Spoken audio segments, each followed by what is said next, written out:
Star Wars The Rise of Skywalker is a movie that ultimately fails to reach its full potential. And I think that that is a case for this whole trilogy as a whole. This movie is messy, it's clunky, but it does have some redeeming qualities, and that is ultimately what saves it. And there is one more thing also.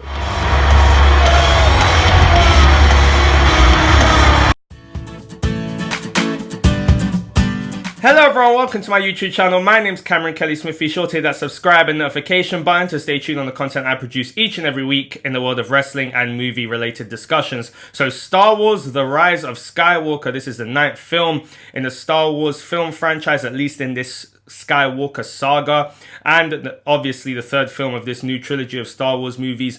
And this movie, it's a problem.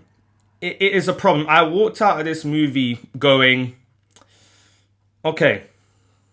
And that is not how you should be coming out of any film, ideally, let alone a Star Wars movie. So let me just get the negatives out of the way, because I seem to have started on a negative note here, and there is positives. The negatives of this movie, it is incredibly fast-paced, which in some areas I go, yep, that's great. It should be fast-paced. We don't want to be lingering on too much stuff for too long.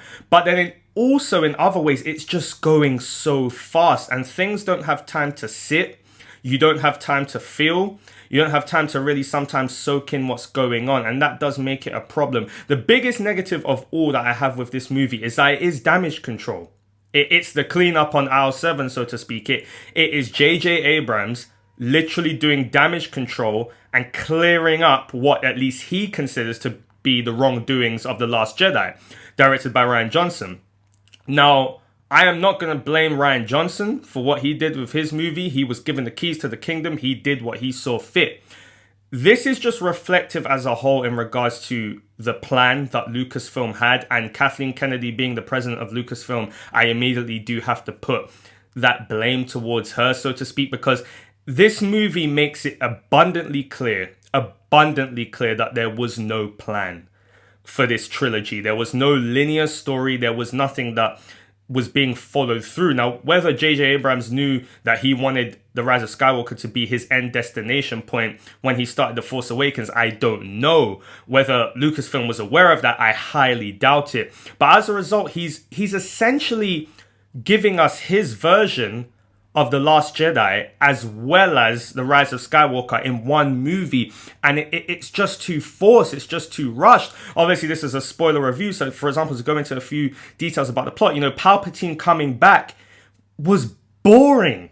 Like, I'm a casual Star Wars fan, so maybe for the hardcore Star Wars fans, Palpatine coming back is going to mean much more. I thought it was boring. It felt like a rehash of the original trilogy. Palpatine was not needed. Now, obviously, the revelation coming forward that Rey is Palpatine's granddaughter is great. I like that. I think that's a nice little touch.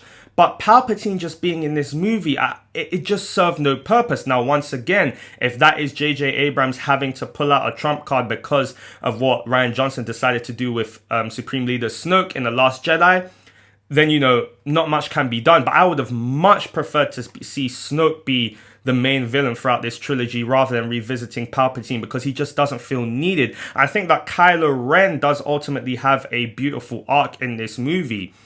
However, he dies, and him and Rey kiss before he dies, and that just felt a bit like I would have liked to have seen what Ben Solo did next. I really would. I would have loved to have seen what Ben Solo and Rey Skywalker, which is now obviously the name she decides to move forward with, I would have loved to see what their journey was, what they would have did next.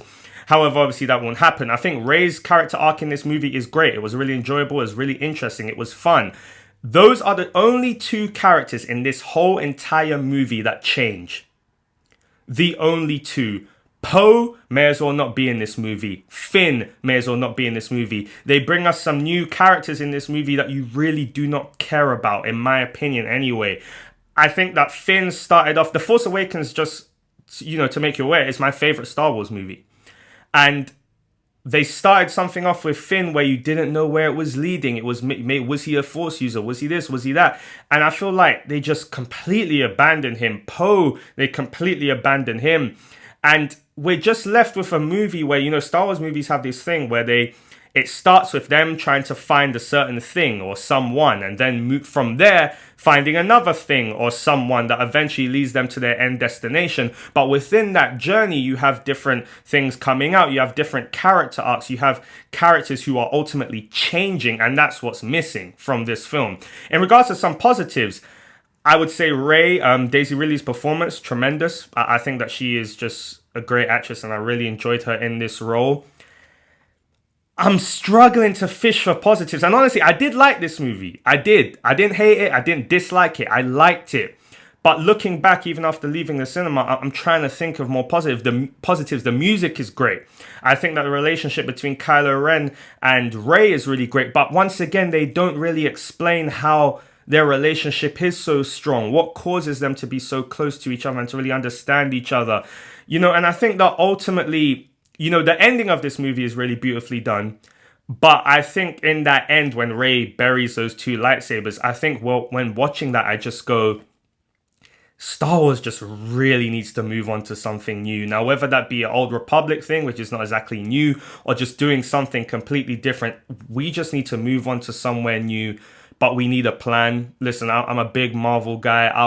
Part of me is like Kevin Feige, just hop over to Lucasfilm and take the reins a bit. But they need a plan. And this movie, once again, it's damage control, it's cleanup, it's clunky, it's good. I liked it. But you ultimately leave feeling a bit of emptiness. And the big moments that are meant to put you on the edge of your seat didn't put me at the edge of my seat. And to be honest with you, I felt more of those moments in The Last Jedi than I did in The Rise of Skywalker, which is weird. So ultimately, I will give Star Wars The Rise of Skywalker a 6.5 out of 10. I would still say it's worth a watch. However, this movie's got problems. But I guess J.J. Abrams did the best he could. So guys, if you've seen Star Wars The Rise of Skywalker, let me know what you think. Jump down in the comment section below. Please give me a big fat thumbs up if you like this video. Thank you very much for checking out my video, guys. Have a good day.